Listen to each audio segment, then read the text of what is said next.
ఆంధ్రప్రదేశ్ రాష్ట్రంలోని చిత్తూరు జిల్లా తిరుమల పర్యటనలో భాగంగా పుణ్యక్షేత్రమైన శ్రీ కాణిపాక వరసిద్ధి వినాయక స్వామిని మంత్రి పొన్నం ప్రభాకర్ కుటుంబ సమేతంగా దర్శించుకొని స్వామివారికి ప్రత్యేక పూజలు చేశారు.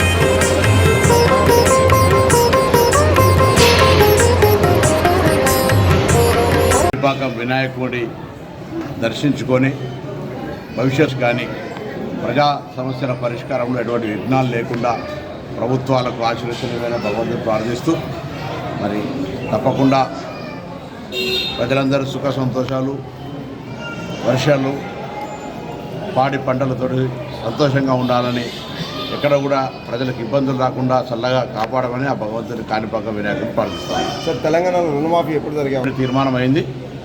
అది త్వరలో జీవో రాబోతోంది. దానికి సంబంధించినటువంటి కార్యాచరణ అతి వేగంగా రైతులకు సీజన్తో పాటుగా ఈ యొక్క సహకారం కూడా దొరుకుతుంది.